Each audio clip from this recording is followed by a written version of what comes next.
నమస్తే, welcome to RTV. కొంతమంది lucky draw పేరుతో అమాయక ప్రజల్ని మోసం చేస్తున్నారని చెప్పేసి కరాటి కళ్యాణి వాళ్ళ పైన కేసు ఫైల్ చేయడం జరిగింది. అండ్ ఇంకా వాళ్ళు కరాటి కళ్యాణ్ గారి పైన అటాక్ చేయడం కూడా జరిగింది. అసలు కేసు ఫైల్ చేసిన తర్వాత ఏం జరిగింది, బాధితులు కరాటి కళ్యాణి గారి దగ్గరికి ఎందుకు వచ్చారు, ఇదంతా క్లియర్గా అడిగి తెలుసుకుందాం. నమస్తే అండి. నమస్తే. ఫస్ట్ ఆఫ్ ఆల్ అసలు ఈ లక్కీ డ్రా బాధితులు మీ దగ్గరికి ఎందుకు వచ్చారు? యాక్చువల్‌గా పోలీస్ స్టేషన్‌కి వెళ్ళాలి, వాళ్ళ మీద కంప్లెయింట్ చేయాలి. కానీ మీ దగ్గరికి వచ్చారు. మీరేమో వాళ్ళ దగ్గరికి వెళ్లారు. వాళ్ళేమో మీ మీద అటాక్ చేయడానికి ప్రయత్నించారు. అసలు ఇదంతా ఎందుకు జరిగింది? యాక్చువల్‌గా ఈ బాధితులు ఎవరైతే ఉన్నారో, ఈ పిల్లలు కొంతమంది గ్రూప్ ఉన్నారు. చిన్న చిన్న పిల్లలు అందరినీ ఎరవేశారు వాళ్ళు. అందరినీ ఎరవేసేటప్పుడు వాళ్ళు ఎలా అయినా సరే తీసుకోవాలి అనుకునేవాళ్ళు. 200, 300 కదా అని పిల్లలు కట్టేశారు చాలామంది. కట్టారు వాళ్ళ గ్రూప్‌లో ఉన్నోళ్ళందరూ. వీళ్ళందరూ హిందూ పిల్లలు. వాళ్ళేంటంటే వాళ్ళ ప్రయత్నాలు చాలా చేశారట. పోలీస్ దగ్గరికి వెళ్ళారట. ఎమ్మెల్యేలు, ఎంపీలు, కంటెస్టెడ్, అన్‌కంటెస్టెడ్ వీళ్ళందరికీ కూడా మ్యాక్సిమం నాయకులు అన్న వాళ్ళందరి దృష్టికి తీసుకెళ్లారు. పెద్దవాళ్ళకి చెప్పారంట, యూట్యూబర్స్కి చెప్పారంట. ఇప్పుడు ఈ ఛానల్స్ కూడా చాలామంది అమ్మాయిలు ఇన్ఫ్లుయెన్సర్స్ ఉన్నారు కదా, అంటే మాట్లాడతారు. ఎవరు అంటే లైక్ రాములమ్మ ఇలాంటి వాళ్ళు. అంటే నేను చెప్పాను అంటే మీకు అర్థం అవ్వాలని. సో ఇలాంటి వాళ్ళందరికి కూడా మెసేజ్లు పెట్టారు, మెయిల్ పెట్టారు. తీన్మార్ మల్లన్న తాలూకు వాళ్ళకు ఎవరెవరికి అందరికి మెయిల్స్ పెట్టి అన్నీ చేసి అన్ని వివరాలు పంపించారు. ఎవ్వరూ రెస్పాండ్ అవ్వలేదంట. రెస్పాండ్ అవ్వకపోతే వాళ్ళకి ఎవరో లాస్ట్లో సలహా ఏమి ఇచ్చారంటే, మీరు మొన్న పాకిస్తాన్ ముస్లిం గురించి పట్టించినప్పుడు లంగర్ హౌస్ వచ్చారు. లంగర్ హౌస్ అనేది యాక్చువల్లీ లంగర్ హౌస్లో ఈ పిల్లలు కూడా నాతో పాటు వచ్చారు ఆ ఇష్యూలో. సో పాకిస్తాన్ ఇష్యూ పైన నేను ఫైట్ చేసినప్పుడు ఆ హిందూ అమ్మాయికి ముస్లిం అబ్బాయి గురించి మీకు తెలుసు ఆ ఇష్యూ. ఆ ఇష్యూలో ఫైట్ చేసినప్పుడు ఈ పిల్లలు కూడా వచ్చారు అందులో. అంటే హిందువులందరూ వచ్చారు కదా దానికి సపోర్ట్గా. అప్పుడు ఈ పిల్లలు కూడా ఉన్నారు. సో అప్పుడు అందులో ఉన్న పిల్లలకి అక్క అయితే గట్టిగా ధర్మం కోసం ఎక్కడైనా చెప్తే ఫైట్ చేస్తుంది, అక్కకి చెప్పి చూద్దాం, అక్కతో అడుగుదాం అని చెప్పేసి నాకు కూడా అందరిలాగా చూపించారు. నేను కూడా కొంచెం చూసి ఏముందిరా బాయ్ 200, 300 గురించి ఎట్లా అంటే, లేదక్క దీని వెనకాల ఎంత ఉందని నాకు అర్థమయ్యేటట్టు చెప్పారు. చెప్పి కోట్లలో జరుగుతుంది, మీకు తెలియట్లేదు 200 కనిపిస్తుంది అక్కడ. నేనంటే ఫోన్లో ఏదో బతుకుతున్నారేమో అంటే, లేదక్క ఇదిగో తిరుపతిలో ఇదిగో ఇట్లా తిరుపతిలో స్వామి మీద ఒట్టు పెట్టి ఇలా క్యూఆర్ కోడ్ పెట్టారక్క, ఇది చాలా నేరం, తిరుపతిలో ఇలాంటివన్నీ బెట్టింగ్లన్నీ కూడా ప్రమోట్ చేయకూడదు అని చెప్పారు. అక్కడ నేను ట్రిగ్గర్ అయిపోయాను.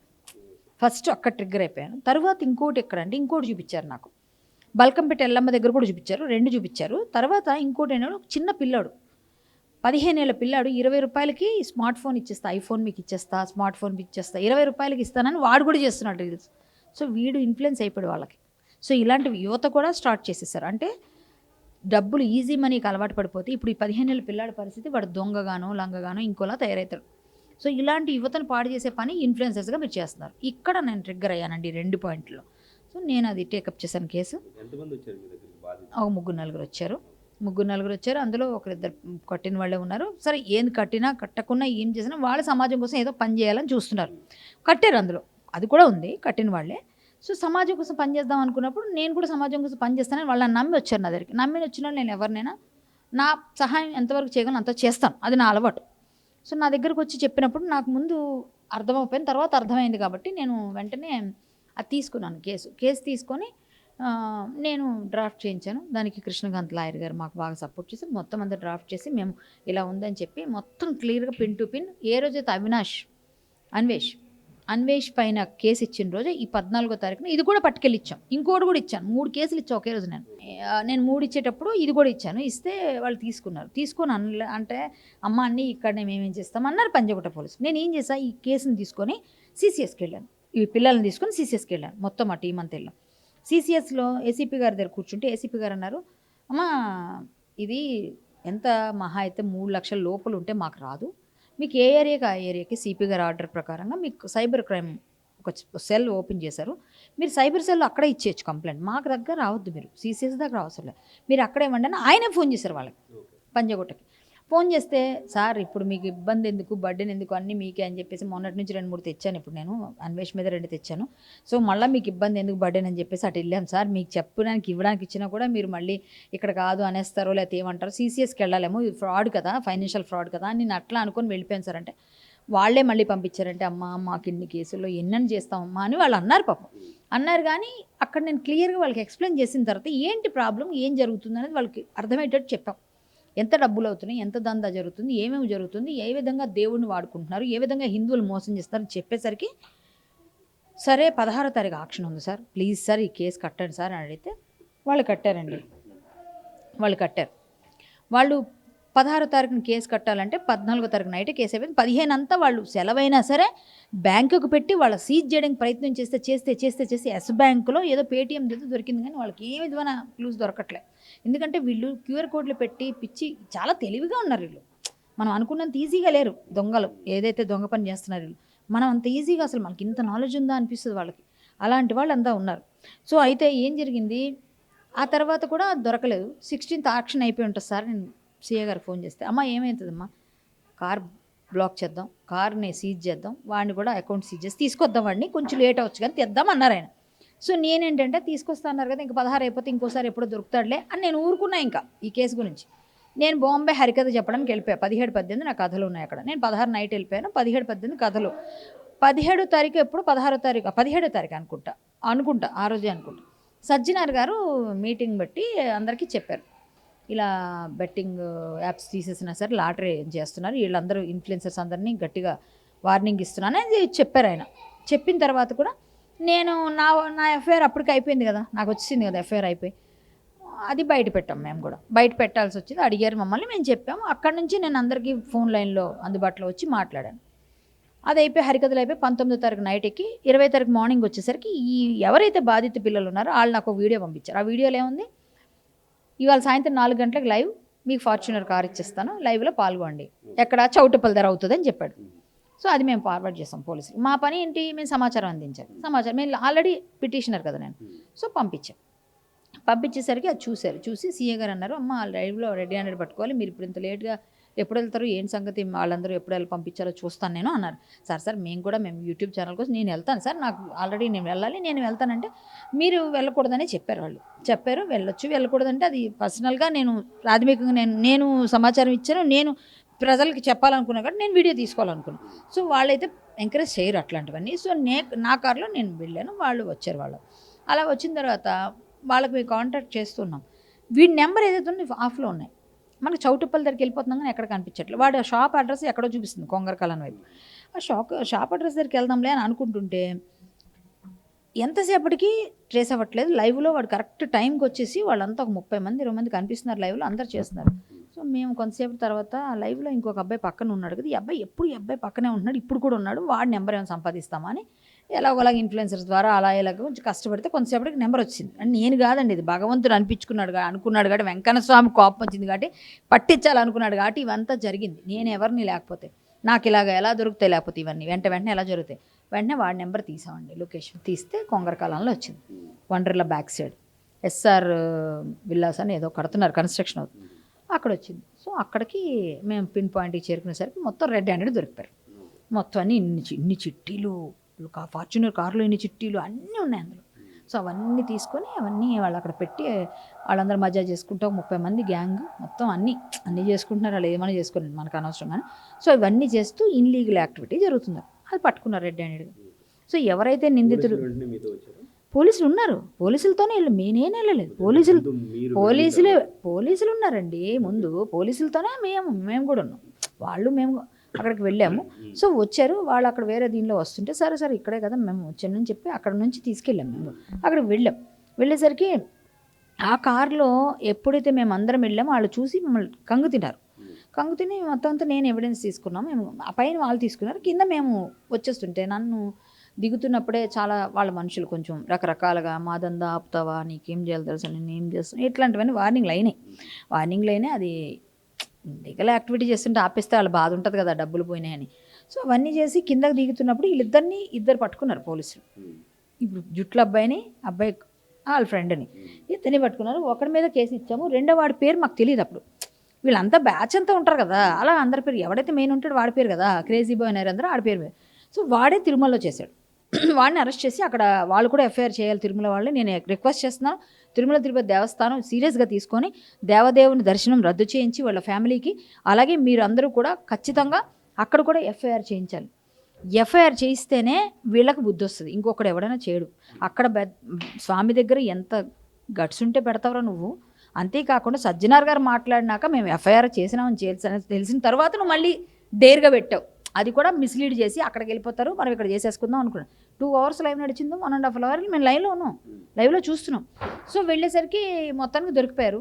దొరికిపోయిన తర్వాత కిందకు వచ్చేసరికి ఆ సమయంలో మా పిల్లోడు యాక్చువల్గా మా పిఏ దగ్గర కెమెరా ఉంది, నా camera voice of karate Kalyani, నేను ఒక ఛానల్ పెట్టాను, దానికోసం ఎవిడెన్స్ తీసుకుంటున్నాను. అలాగే మీడియా కూడా అడిగింది నన్ను, ఎందుకు అంటే మేము ఎక్కడో ఉన్నారు మాకు తెలియదు, దొరికారంట కదా మీరు పెట్టిన కేసులో, సో మీరు మాకు వీడియోస్ పంపిస్తారా అని అడిగారు. సో తీద్దామని చెప్పి మేము తీస్తున్నాం.